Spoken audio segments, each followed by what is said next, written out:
You're 15 in a fishing village on the Jamaican coast. Your father pulls nets. Your mother died when you were 4. The village has 200 people and one future. Fish until your back gives out. A pirate brigantine docks for repairs in March. The crew spends 3 days drinking and spending money like it doesn't matter.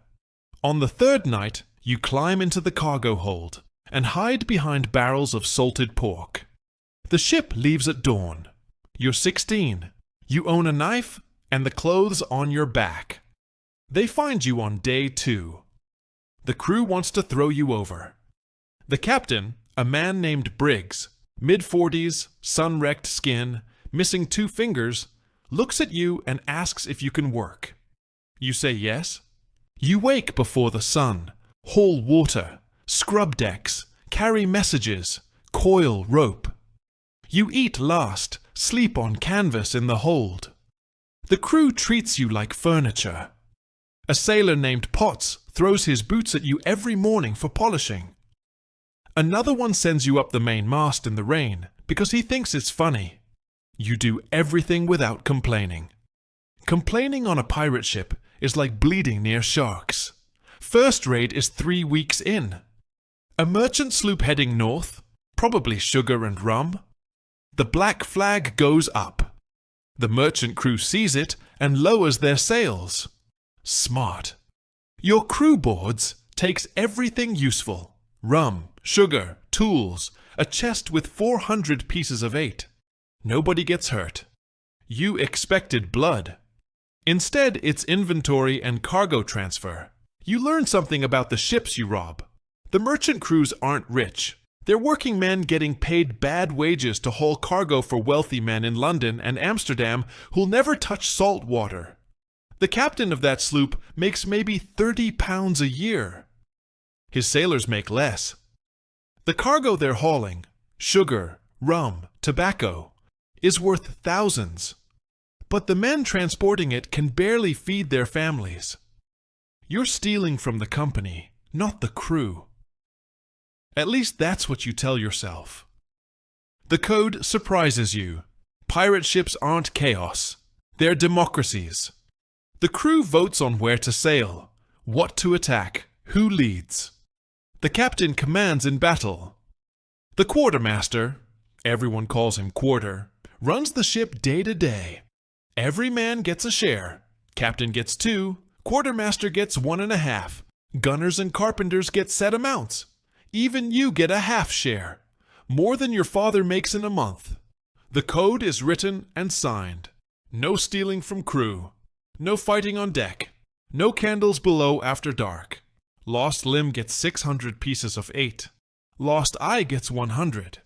It reads like an insurance policy written by men who expect to get hurt. A storm off Hispaniola cracks the mast. They send you up because you're the smallest and lightest. 60 feet of wet wood swaying over black water. You tie the lashing while the ship rolls 40 degrees each way. Your hands are numb. You tie the knot anyway. When you come down, Briggs nods at you. The crew starts seeing you after that. Dutch becomes your friend. He's 23, from Amsterdam, ended up in the Caribbean through what he calls a series of increasingly bad decisions. He's the ship's cooper, barrels and repairs. Also the funniest person on board. Does impressions of Briggs that would get him killed if Briggs heard them. Teaches you cards and cheats every time. Shares his rum when yours runs out. On a ship where everyone would sell each other for the right price, Dutch is the one you trust with your back. You learn who these men are. Former Navy sailors tired of getting flogged for small offenses. Merchant seamen who got paid half what they were promised. Runaway slaves. Failed farmers. A former schoolteacher who killed a man in a tavern fight by accident. A pirate crew isn't recruited. It accumulates. Everyone ended up here for a reason, and none of the reasons are good. The thing connecting them is simple. Life on land was worse. Piracy isn't a first choice. It's what's left when the other choices disappear. Briggs teaches you without calling it teaching. He keeps you near him during watches, shows you charts, the compass, the quadrant, how to navigate by stars when the instruments are useless, how to read water, color for depth, current for direction, birds for land. A captain who yells has already lost control, he says. You store everything. You don't realize you're being trained. You nearly get caught once before your captain. A Navy patrol off the coast of Cuba, a frigate with twice your guns. Briggs doesn't panic. He reads the wind, finds a shallow channel between two islands that the frigate is too deep-keeled to follow. You squeeze through with maybe 2 feet of water under the hull. The ship scrapes bottom twice. Everyone holds their breath. The frigate fires from distance, cannonballs hitting water 50 yards behind you.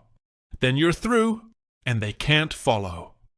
Briggs doesn't celebrate. He adjusts course and tells you to check the hull for damage.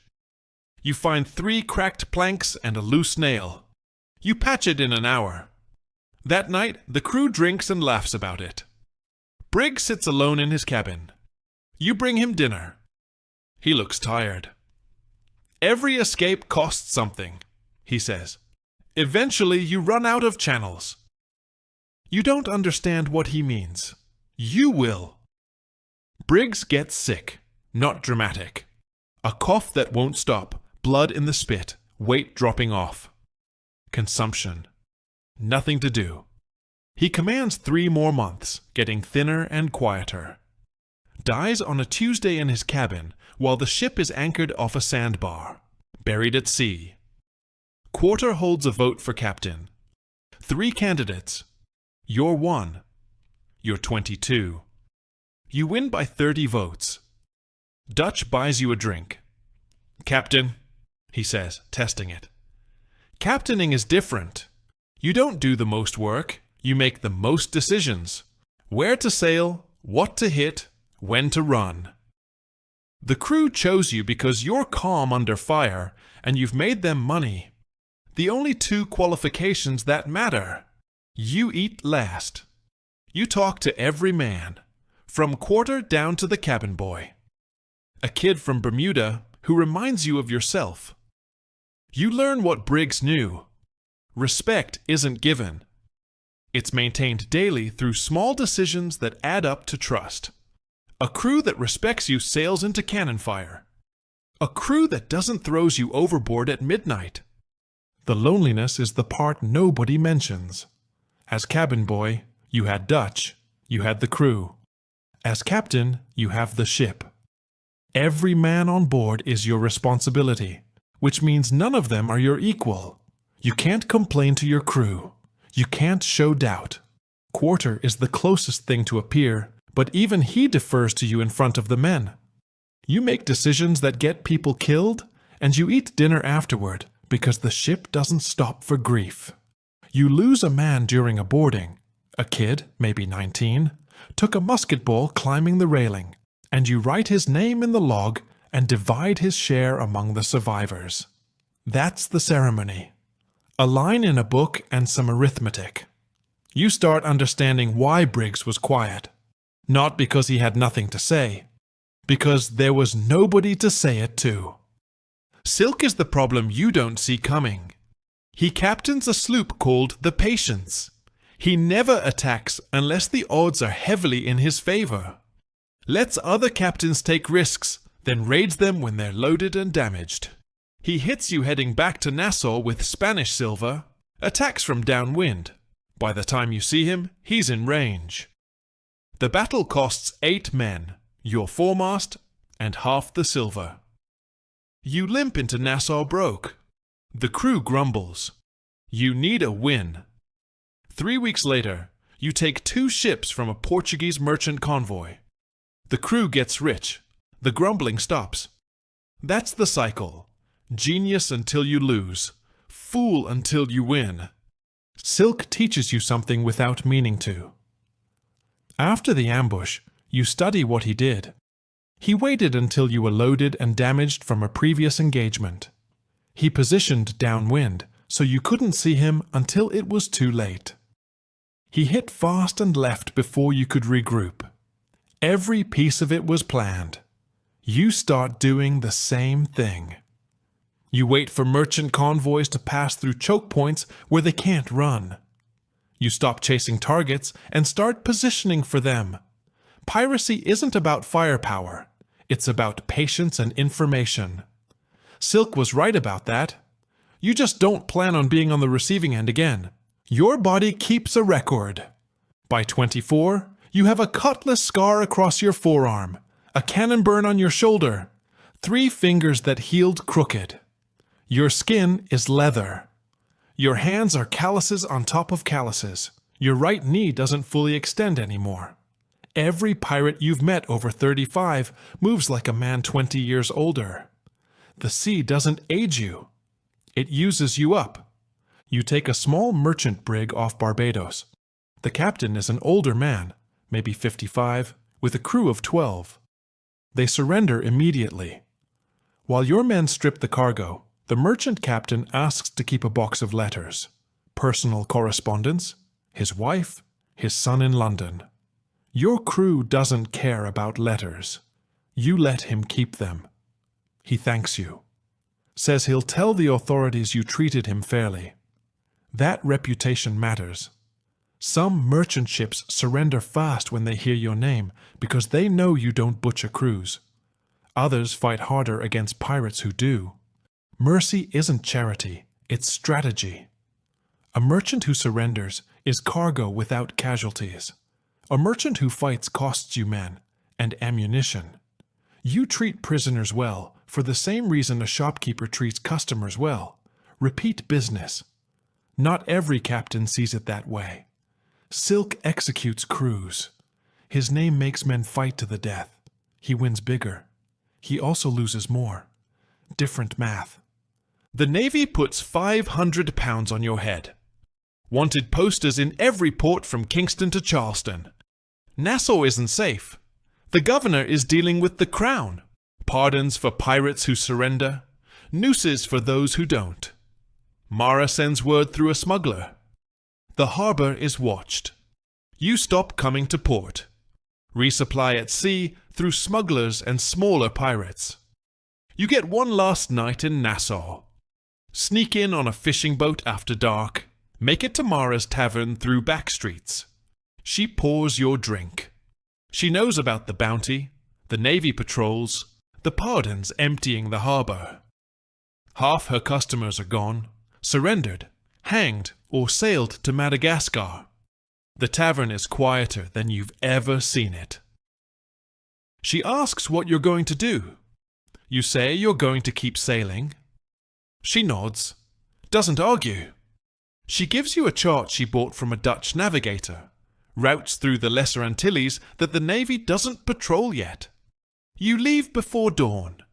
She doesn't walk you to the door. Neither of you says goodbye, because goodbyes assume you'll think about it later. Out here, later isn't guaranteed.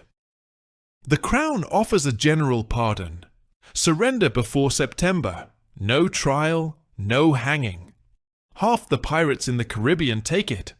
Men you raided alongside show up in port towns wearing clean shirts and pretending they never fired a cannon. Some become pirate hunters. You think about it. Mara sends word again. Take the pardon. The world is changing. You don't. Not bravery. Not stubbornness. The pardon means going back to being the kid from the fishing village. A nobody with nothing. You'd rather be hunted than invisible. That's not wisdom. It's pride. Pride kills most pirates in the end. You hear what happens to the men who took the pardon. Some get honest work, merchant ships, dock labor, fishing. They survive. Some can't adjust.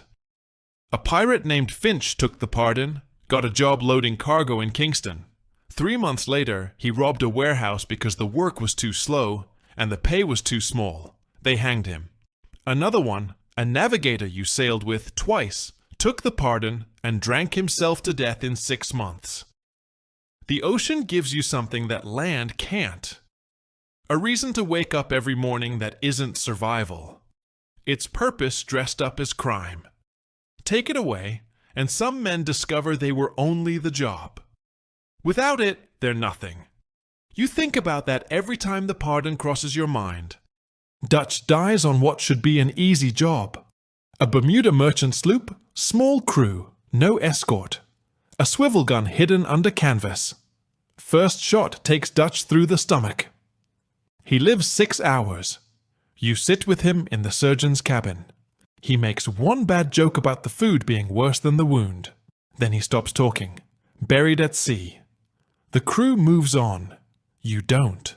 You just stop showing it. The last raid is the mistake everyone makes. A fat merchant ship off Carolina. Heavy in the water, obviously loaded. Too easy. You know it. Quarter knows it. But the crew is hungry, and you've been at sea 2 months with nothing. You give the order. The merchant is bait. 2 Navy frigates appear from behind a headland, 30 cannons each. The battle lasts an hour. Your hull cracks below the waterline. You order the crew into longboats. Not everyone makes it. You're the last off. You watch the ship sink bow first. 23 survive out of 60. You disappear. Sell the longboat to a fisherman. Split the last money with the survivors. Walk inland. End up in a town in the Carolinas. Tell people you're a retired merchant sailor. Get work at a boatyard because you know ships better than anyone there. Marry a widow who doesn't ask questions. Have a daughter. Fix boats and eat dinner at a table that doesn't move. The ocean is 2 miles away. You can smell it when the wind is right. Some nights you stand outside and listen to the water. You think about Dutch, about Briggs, about Mara's tavern, about the kid who hid in a cargo hold with a fish knife and no plan. You don't miss the killing. You miss the horizon, open in every direction, no ceiling, no net to haul. Your daughter asks for a story about the sea. You tell her about fish. That's a wrap. The story is fiction, but the golden age of piracy was real. Most pirates weren't legends. They were broke kids from fishing villages who chose the ocean over the net. If this made you think, drop a comment. Subscribe for more. See you in the next one.